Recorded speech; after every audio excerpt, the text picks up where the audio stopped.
नाम है उनका नईम अहमद, और पिछले हफ्ते कोई हफ्ता एक हो गया है तकरीबन, BBC पे एक डॉक्यूमेंट्री आई थी MQM के हवाले से, उसमें भी उन्होंने थोड़ा सा हिस्सा लिया था। सबसे पहले तो जी नईम साहब, वेलकम टू द स्टूडियो, और बड़ी मेहरबानी और शुक्रिया आपका कि आप हमारे इस प्रोग्राम में हिस्सा लेने आए हैं, बहुत बहुत शुक्रिया आपका। और जो पहला मेरा सवाल है वो आपसे, वो ये कि क्या आप पाकिस्तान कराची में पैदा हुए या कि आप भी माइग्रेट करके इंडिया से कराची में? औज़ुबिल्लाहि मिनश्शैतानिर्रजीम, बिस्मिल्लाहिर्रहमानिर्रहीम, अल्हम्दुलिल्लाहि रब्बिल आलमीन। काजी साहब, आपका बहुत बहुत शुक्रिया कि आपने तवज्जो फरमाई और मुझे यहाँ इनवाइट किया, मैं आपका बेहद ममनून हूँ। इससे पहले कि हम कोई गुफ्तगू का सिलसिला शुरू करें, मैं अपनी अखलाकी जिम्मेदारी समझता हूँ कि BBC न्यूज़ नाइट की वो तमाम टीम जिन्होंने इस प्रोग्राम को ब्रॉडकास्ट किया, अपने एफर्ट्स यूज़ किए, जनाब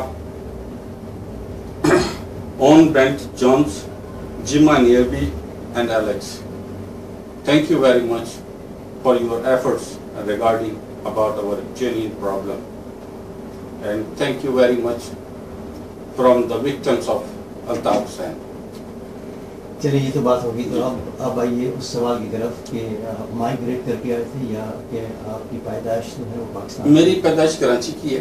कराची में जी, नाज़माबाद की मेरी पैदाइश है। मेरे वालिदैन पेरेंट्स जो है वो माइग्रेट करके पाकिस्तान आए थे। अच्छा, तो ये बताइए, आपने इब्तदाई तालीम जो है वो भी कराची में साथ ज़ाहिर पाई? जी जी, मैंने इब्तदाई तालीम कराची से ही मैंने ग्रेजुएशन किया। आपने ग्रेजुएशन किया, उसके बाद ग्रेजुएशन करने के बाद कोई काम वगैरह किया या सीधा ही पॉलिटिक्स में चले गए? नहीं, मैं सीधा पॉलिटिक्स में नहीं गया था।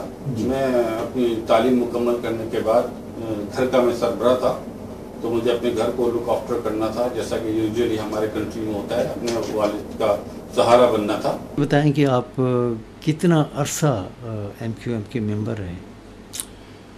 आप अंदाज़ा लगा लीजिए 84 से लेकर मैं 2002 अक्टूबर को मैंने अनाउंस किया है सेपरेशन फ्रॉम पार्टी। ठीक, सो काफ़ी एक लंबा अरसा आपने इनके साथ गुजारा। जी जी जी। तो साफ जाहिर है आप इनसाइड स्टोरीज भी जानते होंगे। जी हाँ, जाहिर है एक्सपीरियंसेस जो हैं पार्टी के वो तो होता ही हैं जब आदमी जिम्मेदारियों पर रहता है।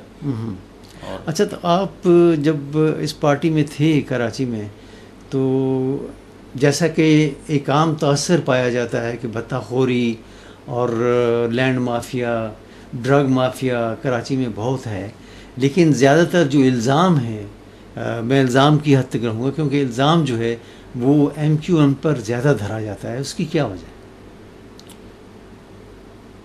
ये तो एक जेन्युइन सी बात है। जो पार्टी ये कहे कि 95% पावर हमारा है शहर में, और ये उन्होंने साबित भी किया है हर दौर में कि अगर उन्होंने नहीं चाहा तो चीफ जस्टिस साहब भी उस शहर में नहीं उतर सके। तो उस शहर के अंदर अगर जराइम होंगे तो जराइम का तनासुब भी 95% उन्हीं के खाते में जाएगा। सही, कॉमन सेंस की बात है। कॉमन सेंस की बात है। तो ये जब अब कभी भी टॉक शो में कोई MQM के जो रहनुमा आते हैं, जैसे कि वसीम अख्तर साहब हैं या वसीम हैदर अब्बास रिजवी साहब हैं, वो हैं, या बाबर गौरी साहब हैं, या डॉक्टर सत्तार फारूक साहब हैं, जब भी वो किसी टॉक शो में आते हैं तो वो यही दावा करते हैं कि जी हमारा वज़ीर दाखिला नहीं है इसलिए ये चीज़ हो रही है, जब हमारा वज़ीर दाखिला था तो तब ये दहशतगर्दी यहाँ पर मौजूद नहीं थी। तो क्या आप समझते हैं कि वाकई ये बात है? नहीं, मैं नहीं समझता ऐसी कोई बात है, क्योंकि इनके वज़ीर दाखिला के होते हुए भी शहर कराची में कोई फूल नहीं बरस रहे थे, लाशें वैसे ही गिर रही थी।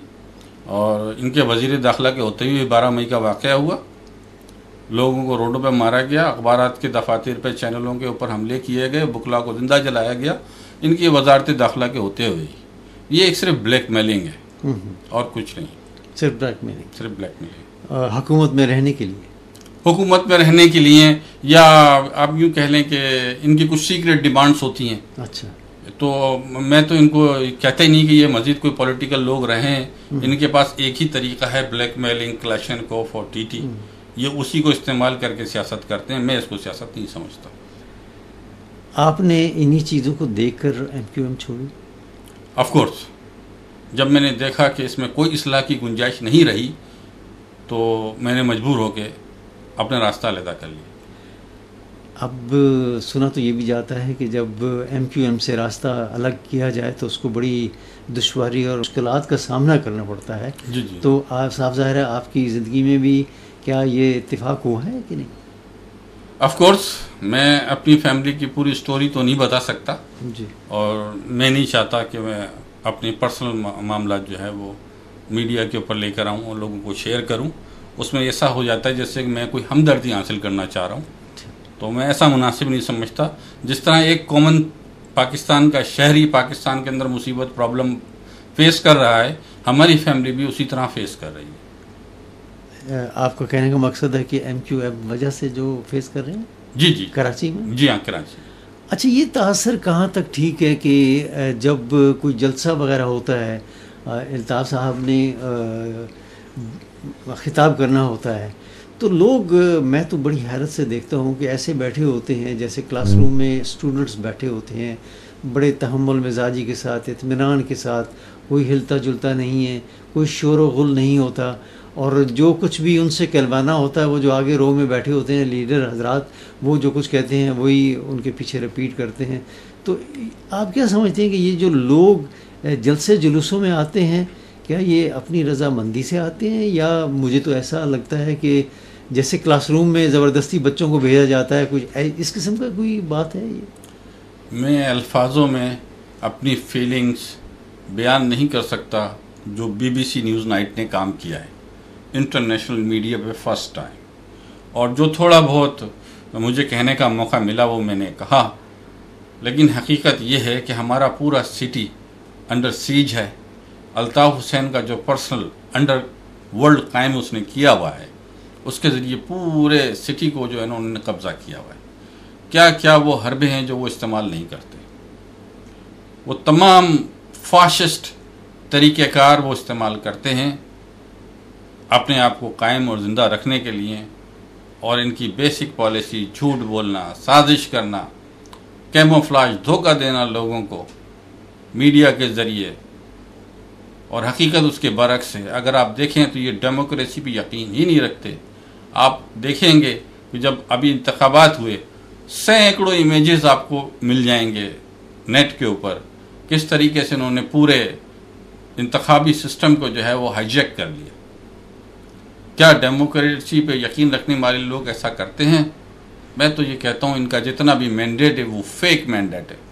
جس دن بھی اس شہر کے اندر ایماندارانہ انتخابات ہو گئے، ان کا اصل چہرہ عوام دیکھ لیں گے، دنیا دیکھ لے گی. اچھا، یہ تاثر دیتے ہیں most of the M Q M رہنما جو ہیں، وہ کہتے ہیں کہ جی دیکھیں ہمارا لیڈر جو ہے اس کا تو کوئی رشتہ دار پارلیمنٹ میں نہیں ہے، وہ خود جو ہے کسی عہدے پر نہیں ہے، تو ان کو تو کسی چیز کی ضرورت نہیں ہے، موروثی سیاست نہیں ہے. تو آپ کیا سمجھتے ہیں کہ ابھی آپ نے کہا کہ یہ ڈکٹیٹری شپ ہے ایک قسم کی؟ ورس دین ڈکٹیٹرشپ. ورس دین ڈکٹیٹرشپ.